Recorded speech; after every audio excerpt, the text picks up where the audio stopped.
Hello, good day. This is Tanya Harvey with Top Performance Sales. I was excited when a colleague of mine approached me several months ago and said, "Hey, listen, I've got a client that needs some sales operations consulting done." So he and I partnered up, and we have had an amazing experience with this company. And he brought in a really interesting tool by Best Work Data. And this tool is something that companies can use to as part of their hiring process. So, Brian, what exactly is Best Work Data and what does it do for companies? Well, when I first saw best work data, it blew my mind. I'd been in management, goodness, since the late 80s at IBM and having my own companies. And the information that this tool shows you is very practical information that you can use effectively, not only to help you with your hiring, but also help, with managing your entire human resource population. It gives you clear information about this person's really good at safety, this person's not, this person's high detail, this person's not. And that's okay. These are all just characteristics. You want to make sure you put the right people in the right seat. And I saw this, I thought, this is way too practical to use. And I've since brought it into several of my clients and they all love it. So that's why I continue to pound that drum. Well, that's interesting. So, I know a lot of companies, and I've done this too, is we think we know what the best person is for the position. We've thought about the position, the job description has been written. We know what the last performer was in the position, and we certainly know we want better than that or different, whatever the case may be. So, what is the problem that companies have when they don't use data when they're in their hiring process? Well, and I think anybody who's been in management for any period of time can talk about one or two of their bad hiring decisions. Where you think this person, because they were good in this job, they should be good in that job, but they don't have a methodical way of comparing the two and saying, in this job, you need to be able to do these types of tasks like detailed reporting and positioning, selling high-level strategic concepts versus getting the job done, on a tactical basis. But let me just give you some straightforward examples. Let's pretend that, you've got a company that they want to differentiate themselves in the marketplace. They want to do a better job, bring more value to their clients.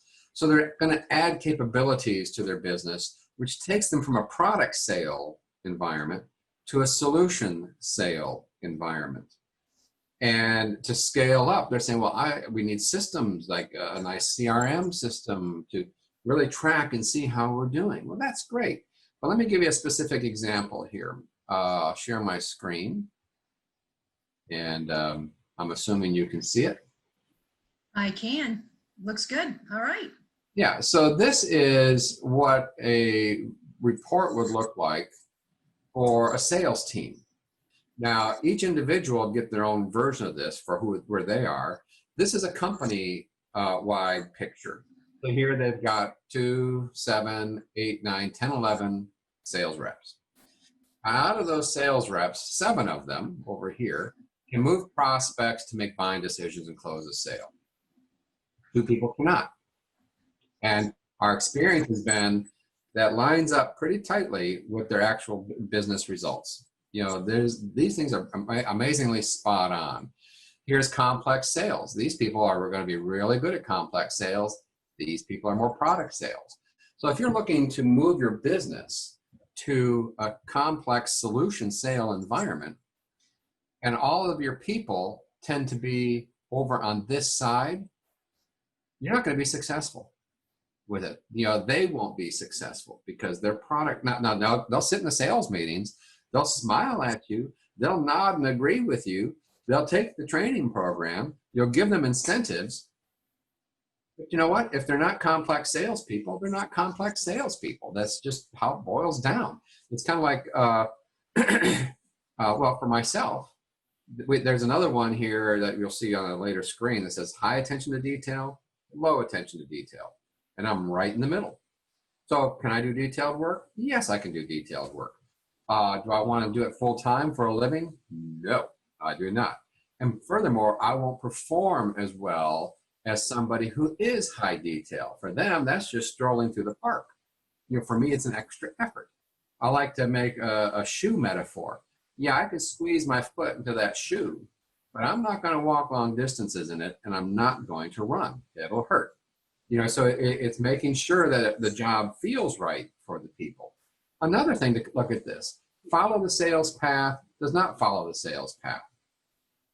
Okay, doesn't mean one's better than the other. It's just what's so. But if you're looking to implement Salesforce that requires a lot of rigor in the sales path, and all your people are to the left saying that they don't follow a sales path, when you go implement that, you're not going to get the results that you think you're going to get in the time frame you're looking for.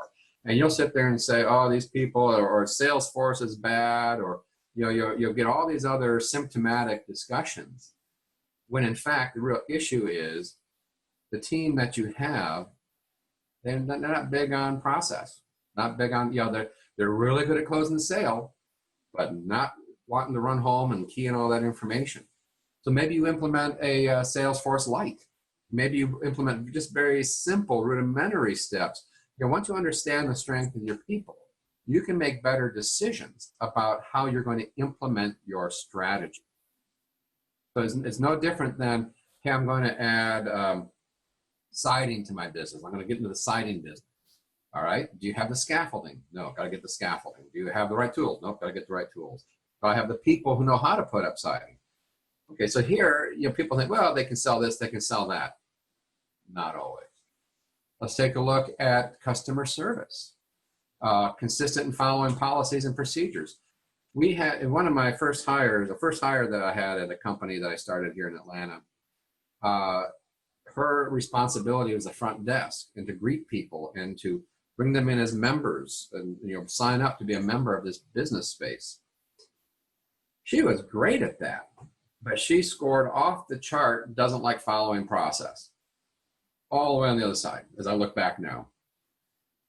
We could not count on her to do the detailed work we asked her to do every night. She loved meeting people. She loved closing sales. She was really good. So we were always in a conflict of, okay, let me explain this to you again. All right, let me put in this incentive. Let me, what tools do I have to do to make it simple? When in fact, had we just understood that that's not who she is, and given that she was so good in this other job, we could have restructured the tasks differently in the business so there's more harmony and less conflict between employees. Another thing, let's talk about safety. As part of your strategy, you have to get a crane. You're adding a capability where you have to lift things up high and put them on top of buildings. Wouldn't it be nice if you knew that the person you're hiring paid close attention to safety? You had high attention to safety details over here versus loose with safety details. Think of the implication that has for, first of all, your ability to succeed in that new market, but also your insurance costs. And as a business owner, I've been real sensitive to incidents happening and driving up my insurance premiums.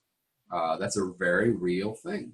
So do you have the right people who can operate a crane, not just operate it, but do it safely? And follow those procedures and take them very seriously. And there is a big difference in people that way. Here's another one I like: performance management. There's a saying in the industry that I'm sure every manager has heard, every business owner has heard: employees don't leave companies, they leave their manager.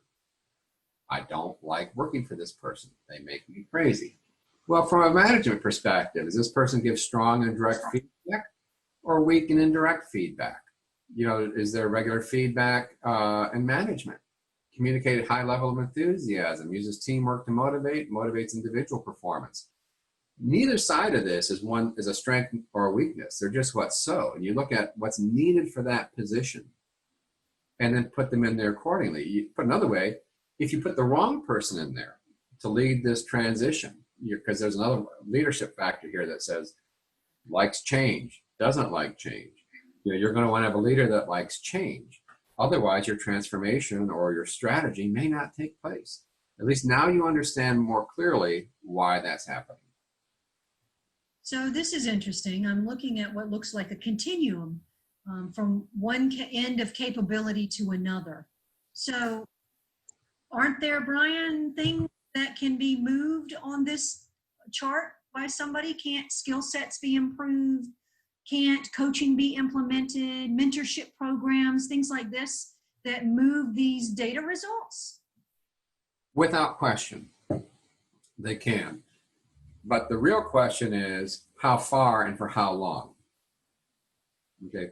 For example, again, I can do high detailed work if I have to, but I'll get fatigued with it. And you can motivate me. You can incentivize me. I mean, here's one I like to a metaphor I like to use. Tanya, let's just say you're 5'4". What kind of positive mental attitude do you need to have to get up to 5'8"? Well, I'm not able to. I'm the height I am. Okay, all right. Let me try again. What kind of incentive plan can I put in place to get you up to 5'8"? Ooh. Okay, I wanted to say there is one. And then I thought through it and I thought I'm still the same height. And I can't grow any more than I am. All right, let me try again. Okay. What kind of training program do I need to put in place to get you up to 5'8"? Again, I see your point now. I see. There's not one. I worked with a guy for a while who was a motivational speaker, and his stick was, if you have the right golden attitude, you can do anything. And he was about 5'5", 250 pounds. And I said, you know what? There's no doubt in my mind with the right attitude and with the right incentives and all the other stuff, you can become a much, much better basketball player than you are today, but you'll never make it in the NBA. Sorry, dude, I'll bet against you on that. Yeah, and that's really what we're talking about here. Yeah, people can move one box over either way for a period of time. But if you have somebody like this one down here, sensitive to stress, can be distracted, handle stress well. So these two people here, sure, we can give them a pep talk, and maybe we can eliminate some things that are holding them back from dealing with stress. Maybe they move over here, just one box, but you're not going to get them over here. They're just not going to go over there. Think of it like a fighter jet pilot. A fighter jet pilot has to be able to handle stress. They have to be able to make quick decisions. They have to follow procedures. No question. You can't train that. The whole training process for fighter pilots is who can't handle it. Yeah, right, exactly. And if you think about it, it's a very humane thing to do. It's very humane.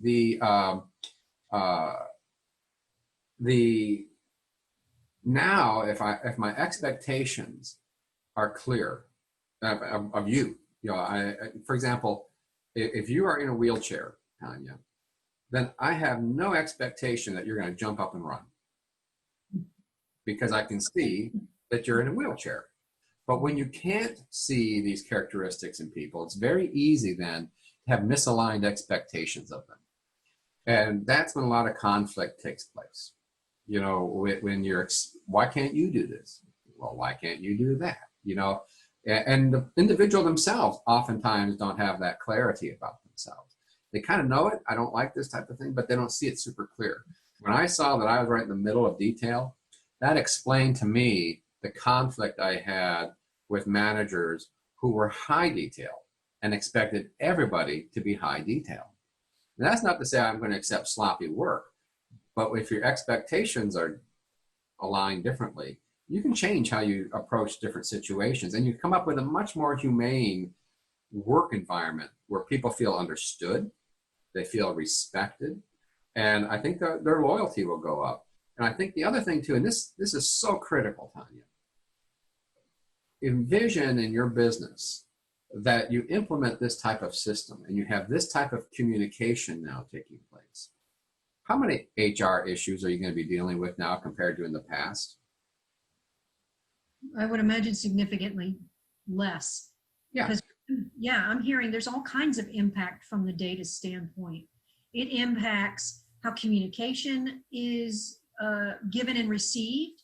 It impacts how expectations are communicated and received. It impacts interpersonal things like conflict, I think you said a minute ago, and also it also, I would imagine, would impact culture. Would you say that's the case? Well, I think culture is a complex topic, but it certainly can have an impact on part of it because, again, it's, I've been with my bride now 39 years, going on 40. And, with every relationship you have, I got to the point before I went on vacation, I would say, sweetheart, in order for you to have a good time on this vacation, what has to happen? So okay. By the way, I want to do these things. Can we agree on that? Versus coming home saying, that didn't work out for me. Well, similarly, in a culture perspective, this is a way of saying, in order for you to have a good time here, what has to happen? In order for me as the management team to be happy, what has to happen? So it just gives you better data in which to have a more objective conversation, which I think results in a more harmonious relationship. Because of any business, it's a relationship with the people you have on your team.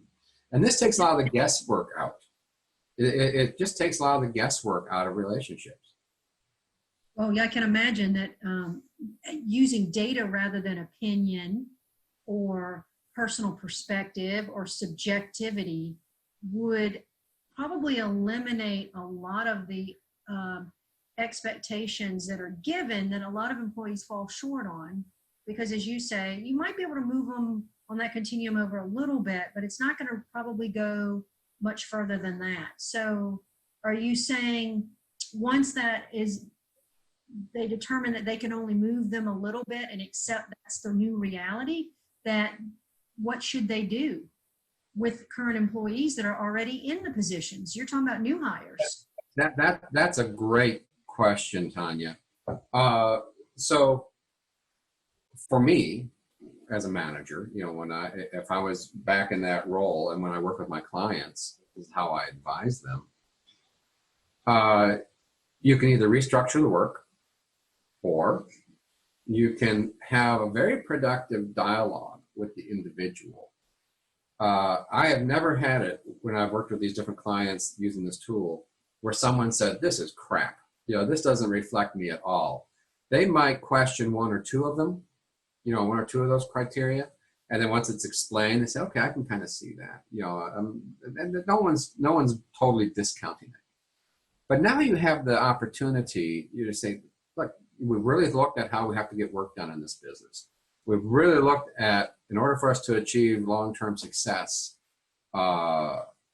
what tasks need to be done by whom. And in this job role that you're in, this is what's required. But I'm looking at this profile and saying, these just aren't your strengths. And these are things that we keep talking about. Let's have a discussion about that. What do you think? And I think now you have the foundation. First of all, to say we've talked about it once, we talked about it twice, we talked about it 3 times. This isn't working. Or they may have innovation. In the before I had this tool, the way I managed at IBM was I just wouldn't let things slide with people. One person kept padding their expense account. I just kept bringing it up every time. And eventually I said, dude, and I didn't have to fire them. They just resigned because they saw that this wasn't going away. So, you just have a foundation, you have information to have more productive and kinder conversations, more humane conversations. It gives you the ability to honor that person as an individual instead of just accusing or saying, well, I've talked to you 5 times about this, I'm done. It's just a more productive discussion.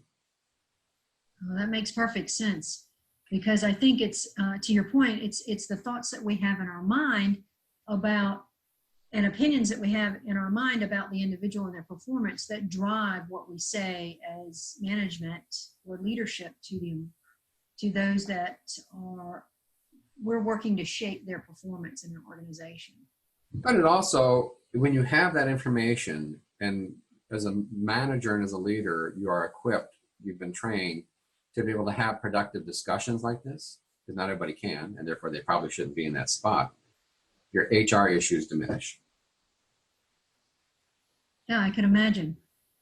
Because people are getting along better. And to your point earlier, you were talking about something that I don't hear a lot in business, which is the word harmony and harmonious interactions, harmonious communications, harmonious exchanges.